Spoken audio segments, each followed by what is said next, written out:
ಸಮಾಚಾರ ನ್ಯೂಸ್ಗೆ ಸ್ವಾಗತ. ನಾನು ಮಂಜುಳಾ ಕೊಂಡರಾಜನಹಳ್ಳಿ, ಕೋಲಾರ. ಶಿಕ್ಷಕರೆಂದರೆ ಪಾಠ ಬೋಧಿಸುವವರು ಮಾತ್ರವಲ್ಲ, ಸನ್ಮಾರ್ಗದಲ್ಲಿ ನಡೆಯುವಂತೆ ದಾರಿ ತೋರುವ ಮಾರ್ಗದರ್ಶಕರು.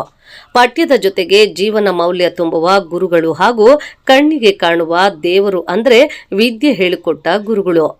ತಮ್ಮ ನೆಚ್ಚಿನ ಗುರುಗಳಿಗೆ ಪಾದಪೂಜೆ ಮಾಡುವ ಮೂಲಕ ಪ್ರೀತಿಯ ನಮನಗಳನ್ನು ಸಲ್ಲಿಸಿದ್ದಾರೆ ಶ್ರೀ ಲಕ್ಷ್ಮೀ ವಿದ್ಯಾನಿಕೇತನ ಶಾಲೆಯ ಮಕ್ಕಳು.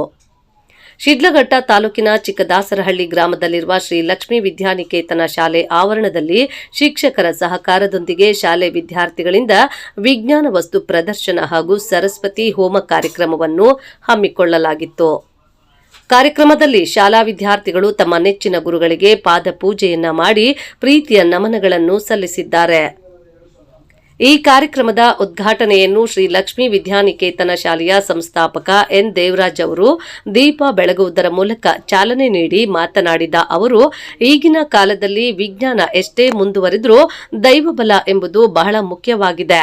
ದೈವಬಲ ದೊರೆಯಬೇಕಾದರೆ ಕಣ್ಣಿಗೆ ಕಾಣುವ ದೇವರಾದ ತಂದೆ ತಾಯಿಗೆ ಹಾಗೂ ಗುರುಗಳ ಆಶೀರ್ವಾದ ಬಹಳ ಮುಖ್ಯವಾಗಿದ್ದು, ಅದರಂತೆ ಶಾಲಾ ಮಕ್ಕಳಿಂದ ಮಕ್ಕಳ ತಂದೆ ತಾಯಿಗೆ ಹಾಗೂ ಗುರುಗಳಿಗೆ ಪಾದಪೂಜೆಯನ್ನ ಮಾಡಿ ಅವರ ಆಶೀರ್ವಾದವನ್ನು ಪಡೆದಿದ್ದಾರೆ ಎಂದು ತಿಳಿಸಿದರು.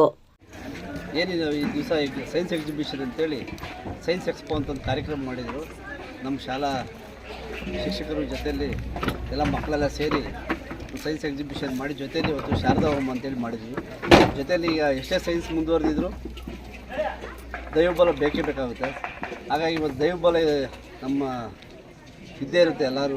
ಹಂಗಾಗಿ ಎಲ್ಲರಿಗೂ ಶಾರದಾ ಪೂಜೆ ಬೇಡ, ಅವ್ರ ತಂದೆ ತಾಯಿನ ಆಶೀರ್ವಾದ ತೊಗೊಂಡು ಮಕ್ಕಳು ಇವತ್ತು ಎಲ್ಲರೂ ಸರಸ್ವತಿ ಹೋಮದ ಮುಂದೆ ಎಲ್ಲರೂ ಮಕ್ಕಳೆಲ್ಲ ಆಶೀರ್ವಾದ ತೊಗೊಂಡಿದ್ದಾರೆ. ಜೊತೆಯಲ್ಲಿ ಇವತ್ತು ತುಂಬ ಚೆನ್ನಾಗಿ ಮಾಡಿದ್ರು ಮಕ್ಕಳು. ಇವತ್ತು ಜೊತೆಯಲ್ಲಿ ನಮ್ಗೆ ಖುಷಿ ಆಯಿತು. ಟೀಚರ್ಸ್ ಸಪೋರ್ಟ್ ಇಲ್ದೇ ಮಕ್ಕಳು ಭಾಳ ಚೆನ್ನಾಗಿ ಎಕ್ಸಿಬಿಷನ್ ಮಾಡ್ಕೊಂಡಿದ್ವಿ. ಜೊತೆಯಲ್ಲಿ ಎಲ್ಲ ಪರಿಸರ ಏನು ಪೊಲ್ಯೂಷನ್ನು, ಜೊತೆಯಲ್ಲಿ ಪೊಲ್ಯೂಷನ್ ಆದರೆ ಏನಾಗುತ್ತೆ, ಮತ್ತು ನೇಚರ್ಗೆ ಏನು ಹತ್ರ ಆಗ್ಬೇಕು, ನೇಚರ್ ಮರ ಕಡಿದ್ರೆ ಏನಾಗುತ್ತೆ, ಆ ಥರ ಎಲ್ಲ ನೇಚರ್ಗೆ ಸಂಬಂಧಪಟ್ಟ ಪ್ರಾಜೆಕ್ಟ್ಸ್ ಮಾಡಿದರು. ತುಂಬ ಇವತ್ತೇನೆಂದರೆ ಇವತ್ತು ಸೈನ್ಸ್ ಭಾಳ ಇಂಪಾರ್ಟೆಂಟ್ ಆಗಿದೆ. ಯಾಕಂದರೆ ಇವತ್ತು ನಮ್ಮ ದೇಶದಲ್ಲಿ ಸ್ವಲ್ಪ ಸೈನ್ಸ್ ಹಿಂದೆ ಉಳಿದಿದ್ವಿ. ನಾವು ಬೇರೆ ದೇಶದ ಎಲ್ಲದರಲ್ಲಿ ಮುಂದಿದ್ವಿ. ಸೈನ್ಸಲ್ಲಿ ಹಿಂದೆ ಉಳಿದಿರೋದ್ರಿಂದ ಇವತ್ತು ಹಳ್ಳಿ ಮಕ್ಕಳು ಸೈನ್ಸಲ್ಲಿ ಏನು ಹಿಂದೆ ಉಳಿದಿಲ್ಲ ಅಂತ ಗೊತ್ತಾಯ್ತು. ಯಾಕಂದರೆ ಇವತ್ತು ಮೊಬೈಲು ಯೂಟ್ಯೂಬೆಲ್ಲ ಬಂದಿರೋದ್ರಿಂದ ಎಲ್ಲ ಮೊಬೈಲ್ ಅದರಲ್ಲೇ ನೋಡಿಕೊಂಡು ಮಕ್ಕಳಿಗೆ ಅವ್ರನ್ನ ಅಚೀವ್ ಮಾಡಲಿಕ್ಕೆ ಒಂದು ಪ್ಲೇಸ್ಮೆಂಟ್ ಬೇಕಾಗಿತ್ತು. ಇವತ್ತು ಮಕ್ಕಳು ಇವತ್ತು ಇದು ಮಾಡಿದ್ರೇನು ಪ್ರೂವ್ ಮಾಡಿದ್ದಾರೆ. ಇವತ್ತು ಮಕ್ಕಳು ನನಗೆ ಟೀಚರ್ ಸಪೋರ್ಟ್ ಇದ್ರೆ ಅಷ್ಟೆಲ್ಲ ಮಾಡಿದ್ದಾರೆ ಅಂತೇಳಿ ಮಕ್ಕಳಿಗೆ ಕೃತಜ್ಞತೆ ಹೇಳ್ತೀನಿ. ಜೊತೆಯಲ್ಲಿ ಅವ್ರ ಪೋಷಕರಿಗೂ ಕೃತಜ್ಞತೆ ಹೇಳ್ತಾ ಇದ್ದೀನಿ ನಮ್ಮ ಶಾಲೆಯಿಂದ. ಕಾರ್ಯಕ್ರಮದಲ್ಲಿ ಆನೂರು ಗ್ರಾಮ ಪಂಚಾಯಿತಿ ಮಾಜಿ ಉಪಾಧ್ಯಕ್ಷ ಹಾಗೂ ಹಾಲಿ ಸದಸ್ಯ ವಿಜಯೇಂದ್ರ, ಸದಸ್ಯರಾದ ಹೊಸಳ್ಳಿ ಪ್ರಕಾಶ್, ಪ್ರಾಧ್ಯಾಪಕರಾದ ಡಾಕ್ಟರ್ ಸುಗುಣ, ವಿಜ್ಞಾನ ಪ್ರಾಧ್ಯಾಪಕರಾದ ಡಾಕ್ಟರ್ ಹರಿಪ್ರಸಾದ್, ಎಆರ್ಎಂ ಪಿಯು ಕಾಲೇಜಿನ ಪ್ರಾಂಶುಪಾಲರು ಸಾಮ್ರಾಟ್ ಮೂರ್ತಿ, ಶ್ರೀ ಲಕ್ಷ್ಮೀ ವಿದ್ಯಾನಿಕೇತನ ಶಾಲೆಯ ಮುಖ್ಯ ಶಿಕ್ಷಕಿ ಮಂಜುಳಾ, ವಿಜ್ಞಾನ ಶಿಕ್ಷಕ ವರುಣ್, ಶಿಕ್ಷಕಿ ವನಜಾಕ್ಷಿ ಸೇರಿದಂತೆ ಶಾಲಾ ಶಿಕ್ಷಕ ವೃಂದ ಸೇರಿದಂತೆ ಇನ್ನು ಮುಂತಾದವರು ಶಾಲಾ ವಿದ್ಯಾರ್ಥಿಗಳು ಮತ್ತು ಪೋಷಕರು ಹಾಜರಿದ್ದರು. ವರದಿ Malamachanahalli, Govardhan. In Lakshmi Vidyaniketana school, I am going to explain about DNA model. This double helical structure was formed by Watson and Crick.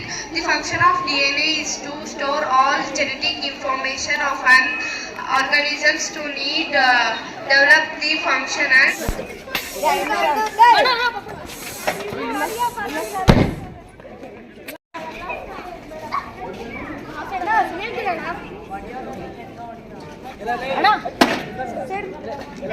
ಅಷ್ಟು ಹೋಗುತ್ತಾನಾ ನೋಡಿ.